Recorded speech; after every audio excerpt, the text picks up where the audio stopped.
This place defies modern archaeology in every aspect. Everything we've been taught from history needs to be rewritten. If you look at this right here, the mountain is completely carved from the outside around the temple. 400,000 tons of rock removed and discarded somewhere that we've never even found, but they managed to carve out the entire mountain and build this magnificent temple. It is absolutely stunning. Every single design detail is very meticulous. They even have a water irrigation system that has been working for thousands of years. Think about the water irrigation system. If they didn't plan that perfectly and didn't carve it perfectly, the entire temple would be flooded by the monsoon rains.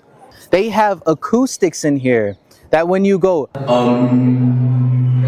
it vibrates at certain frequencies that match concert halls in Paris. And people are saying that this place was built in 18 years with chisels and hammers. Think about that for a second. That would mean that 5 tons of rock needs to be removed every hour. Does that make any sense? With you talking about ancient people, just chisels and hammers, removing 5 tons of rock, and we still don't know where it is? So this is just another fake pseudo-archaeology kind of thing. Look at this amazing thing people did in the past. They could not possibly have done it with the technology they happen, and therefore what?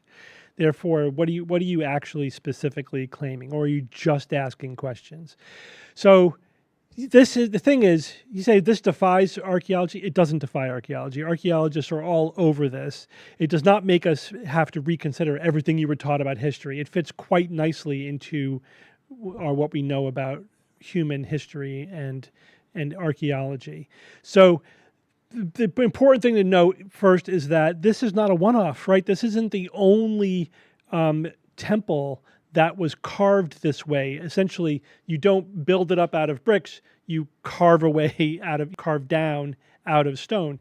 In this particular case, the question was, did they go from the front to the back, or did they go from the top down? And the archaeological evidence suggests they went from the top down. Fine. Yes, it takes remarkable planning, remarkable engineering, which they had.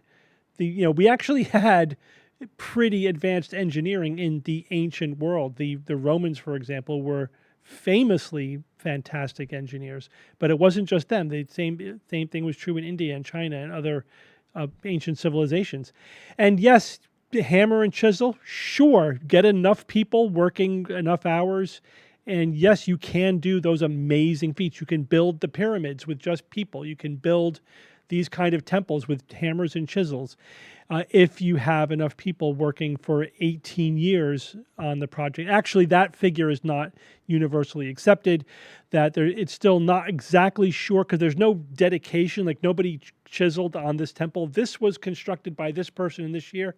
But we have lots of other archaeological evidence and documents, we talking about the construction of the temple. They also can look at the design, the artistic traditions, and the design traditions in the temple itself, and say this was from this dynasty versus that dynasty. This was probably constructed in multiple phases over multiple dynasties, not all at one time by one ruler. Now, as I was saying, this is not a one-off. There was multiple temples that were built in this way. We know that they had the technology to do this. They did it many, many times. We could see the evolution of the techniques, the evolution of the engineering, the evolution of the artistic traditions.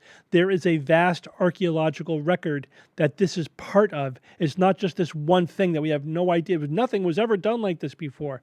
The one thing that he said that appears to be true is that we don't know where they put the stone. But it's not like there aren't plausible theories. We just haven't been able to prove that's what actually happened. Likely, it was used as backfill for the surrounding area to basically level it off, right? So he said, "Oh, fill that ditch in with the gravel that we're taking away from chiseling up this temple." So that's very likely what happened. But we haven't proven specifically the smoking gun, and this stone came from that was removed from that temple over there. That's it. Again, so this is absolutely within the confines of science and archaeology and history. There's really no mystery here. People tend to massively underestimate the intelligence, the ability, the technology of people in the past. They built civilizations. They could do stuff. Don't think of them as primitive. They were fully modern humans. They were intelligent. They had the ability to do this sort of thing. This is not mysterious. There was no alien space lasers or whatever involved in building this temple. It pretty much was done as archaeologists said it was. Doesn't mean we know every last little point in detail. That's almost never going to be the case. But there's no reason to question what archaeologists are saying about how this temple was made.